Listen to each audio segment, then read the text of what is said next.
Hey guys, and welcome back to another video. In this video I start the 8-part series which I go through every team in the BBL and do a preview on their players especially, so they will probably be a little bit longer videos as we go through each individual team, the batters, bowlers who I think will be actually like the primos, who I think will be the cash cows, etc. as there are actually I think a lot of domestic talent this year that could get games and really present quite a lot of value, because we do know that roughly we start about 2 million and we need to get up to about 2.6, 2.7 million, which is about 35% cash generation.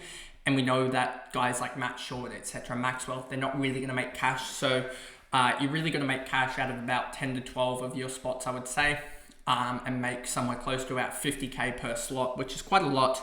But anyway, let's just jump into this video here. So as you see here, you've got the Strikers lineup here, and I'll be flicking back and forth between this and then also this, where I've created this this Strikers page here where you've got all of this stats, just limited stats at this point, on here with their price, their priced out, and their position, which is all corresponding to this table here.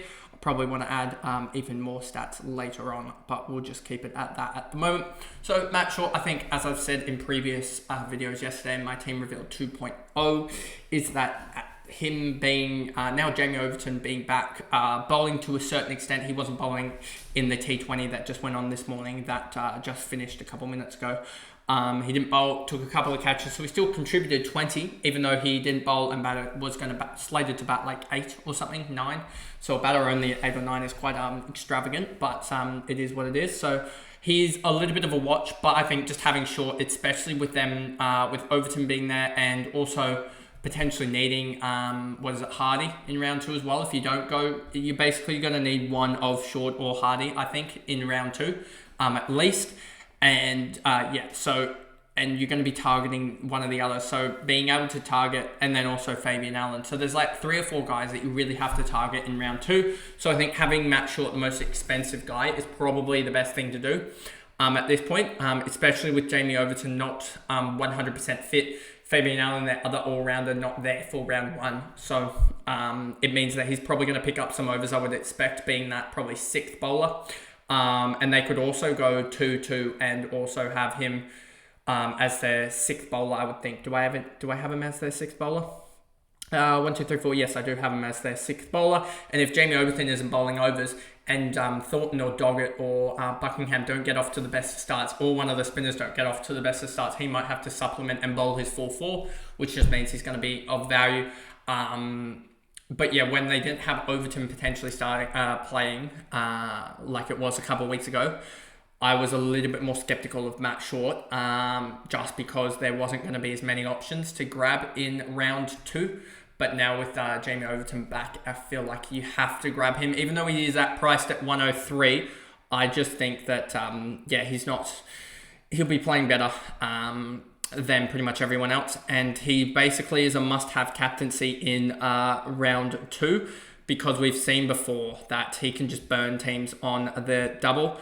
Let me just quickly scroll to last year's doubles. He had a 270 and a 264 double. So, those 2 doubles just killed off anyone that didn't have him, as he had scored 150 and a 137 in those doubles, which is kind of ridiculous in itself. And I think he scored a 137 in a single anyway. So he just has that ability to score anyway. He might lose cash, which will suck a little bit. But I don't know if it's really going to hurt as much now with some of the side strains that we've got for some of the all-rounders, meaning that we're dropping in price just fractionally, and we're gaining that price and shifting it onto the bench. So I don't think it'll be too bad to have Short at the moment. I think that is a good option just to sort of set and forget, because there's a lot of stuff that can happen. We always say don't plan too much into the future. So I just think that Short, trying to grab him in round 2 could become very, very tedious. As stuff can happen, you could get injuries, etc. Overton, 207k, is back bowling a little bit. As we said, he's bowled 20 odd balls in the last about week on the international stage, and he batted and scored a 30 odd. So He's one that I think he's not going to go crazy, I don't think, in the first game. And even if he does go crazy, like we've seen here, if he does go, if I have it here, wait here a second, I can go to price calculator. I can go to, doesn't matter, 207,700. Score, that'll be whatever. Break even, his is 69. His projected 74. His it's 1.7k. And the magic number obviously does that. So if he was to score, say, 100, I believe, he goes up 10k to a...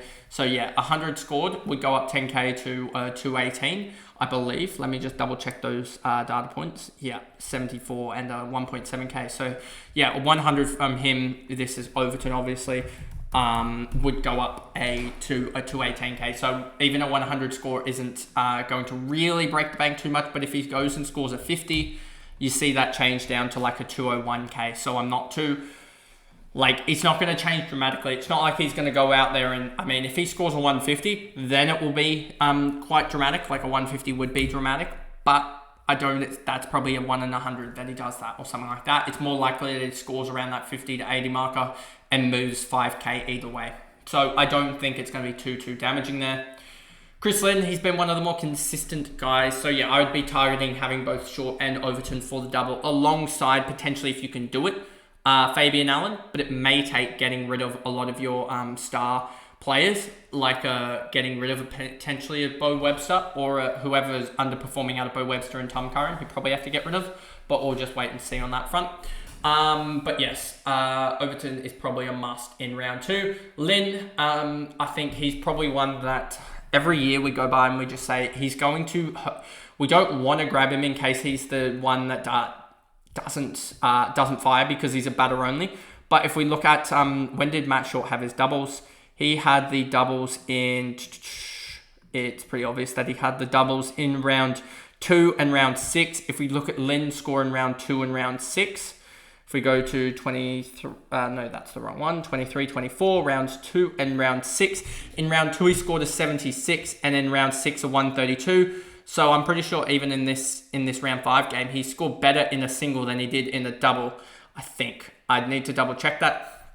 But yeah, he just, batters are very inconsistent. He could just get a good ball first up and then suddenly it's like, well, he didn't score that well. So yeah, I'm just a little bit concerned for him, even though he's one of the more consistent batters. I'm just a little bit concerned that he doesn't score well in the double, and then suddenly you're with a sort of cash. He just drops into like the 180s because he's currently at 197, as you see there. But I'm just worried that he does drop a little bit, and then that means that he's sort of stuck. And it's kind of hard to, well, at his price, it's easy to maneuver around, but it's it really would suck if that was the case, given that at that price, you kind of want guys that you can basically be keepers for the year. Carey probably won't play this summer. Pope is coming, I think, round 2, if I remember correctly. Bookmarks is probably the best way to do this. Here we go. Where's Pope? Pope, New Zealand, England test probably isn't going to come till... Oh yeah, that's what... Right, we said with Duckett that he probably wasn't going to come until round 3. I think the same's probably going to happen with Pope.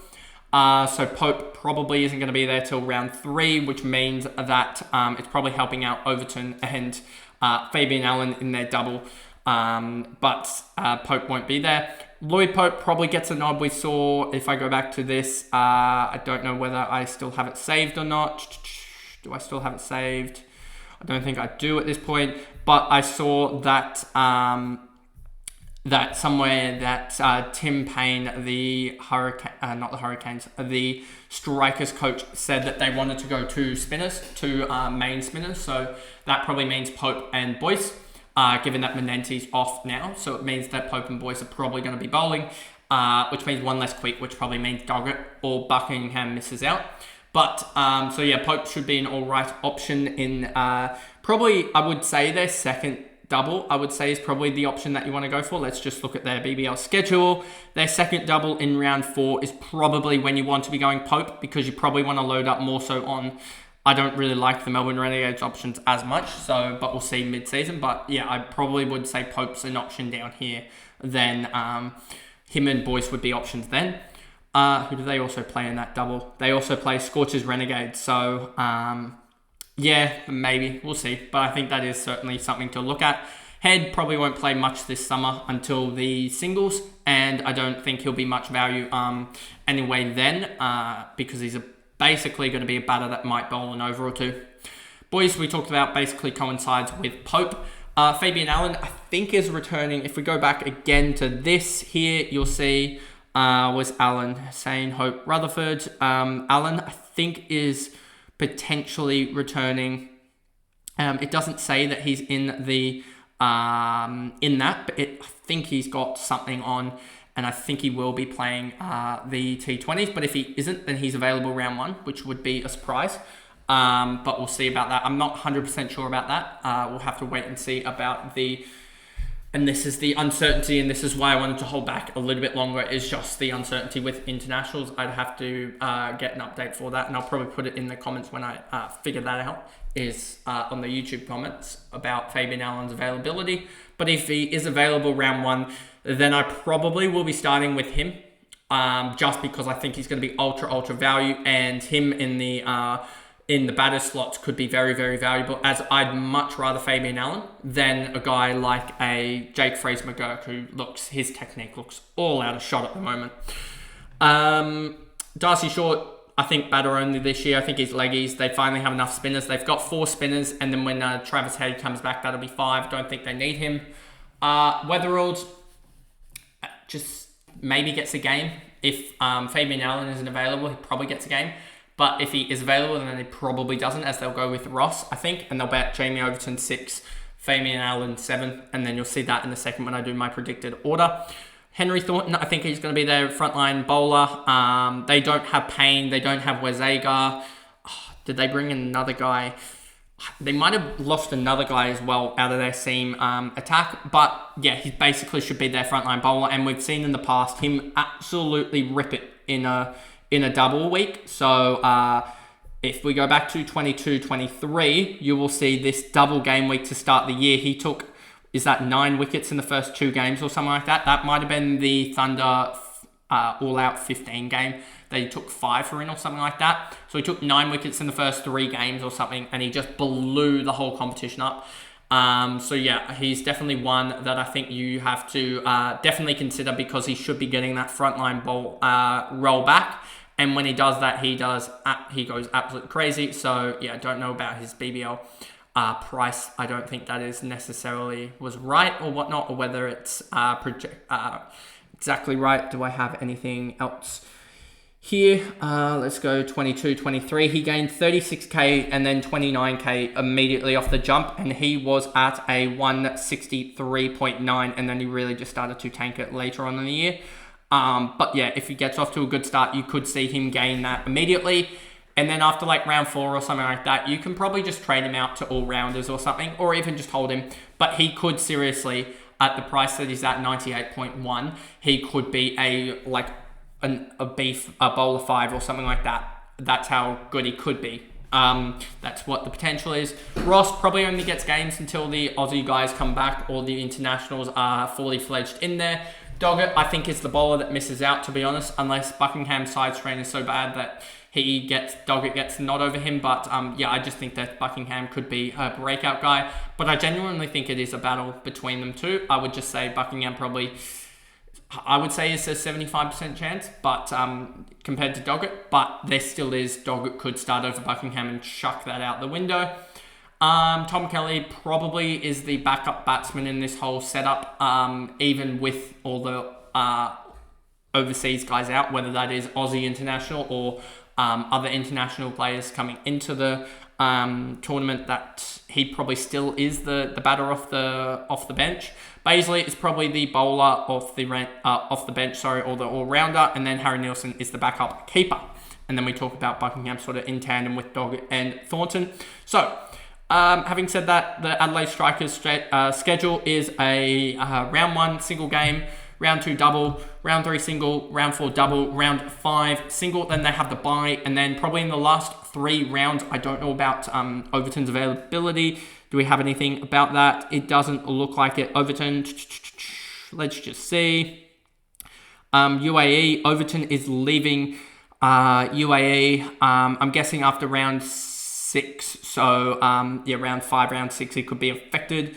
So, if we go back to here, you'll see round 5. So, I'm probably just going to put a Overton, what was it, BPL? Was it Bangladesh? Yeah. BPL players leave. Is there any way I can merge that or something? Let's just see. I'll figure that out anyway. But yeah, so I'm just need to keep aware of that the BPL players leave in round 5, and that probably includes Overton. So Adelaide, basically outside of Matt Short, becomes irrelevant after about round 5. Like, that is this point here. The first half of the season is when the Strikers are so relevant, probably the most relevant team in the comp, I would say. Because Melbourne Stars probably as well, but those two are probably the most relevant teams in the comp for the first half of the season, and then they both have the bye later on in the season, so they just lose relevance, I would say, especially with half their international players like leaving, etc. So then we go to the Adelaide Strikers predicted lineup, and you will see that I have this here. And I've set it up so that these columns all basically interact with this one with a VLOOKUP function, so that if you do type in, say, you think that, say Carey, you just wanted to put Carey into this lineup, you could just do this, and then Carey, I've probably missed a space, haven't I? No, Carey's got a space over here. So this is why we fix it. Then there you go. So Carey pops up now. There are some spaces here that I need to fix up when I go back through it. But yeah, if you put up the exact right name that matches with the cell over here, you will see that they pick up. So if you wanted Doggett, might actually have a name. No, so you see Doggett just, his price popped up, his break even effectively. This will probably change to break even, especially, there you go, just so that it's different. And then there you go. So that is all what is needed there. Let me just change this to what I want. There you go. That's going to be better. And then also I want this to change to, I like it more in that. So there you go. So that is sort of the team function at the moment there. Let's change this back to Weatherald and the starting, projected starting 11 that I have. There we go, that should do it. There you go. So the starting 11 I currently have is the 2 shorts opening up there. You see the positional there. That helps it out a little bit. Lid at 3, Weatherald, Ross 4-5, same sort of process there. I'd probably just point out here that Overton's probably going to bat here, and then Nielsen, I always stuff up his name, is going to bat. Yep, I stuffed it up. Is it the other way? Yep. I always get the I and the E mixed around for some reason. And I've put a space there. There you go. So Nielsen's probably going to bat 7, I would suspect. Overton 6 at this point. Thornton, Boyce, Doggett, and then I have Buckingham here. We were just doing that, showing you with also Doggett how that works. But that would sort of be my starting 11 for BBL. For the Strikers for round 1. We know that they have in round 2, if I just was to flag it down here, round 2 at the moment, I have both Pope and also Allen returning. If that was to happen, we'll just do, yes, it's that way. Have I spelt it right in Fabian Allen, or have I? Yes, I have. Okay, and then I suspect Weatherald is probably going to end up. I need to actually type out Ollie Pope here. It's probably going to end up like that, I would suspect, if that's probably the order that I have when everyone is sort of back to a certain extent.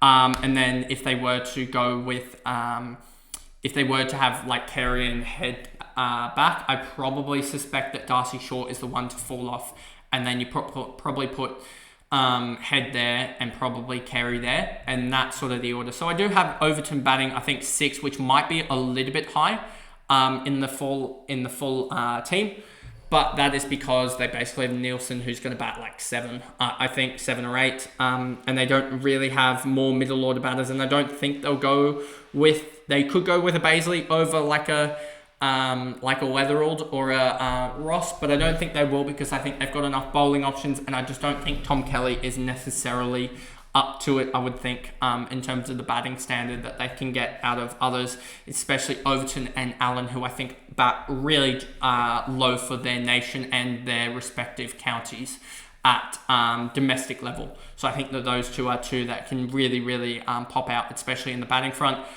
Score runs quickly. All you need is a quick 20 out of them, and you get that strike rate bonus alongside their good bowling attributes. So those are the that's sort of the predicted 11, going through all of the players.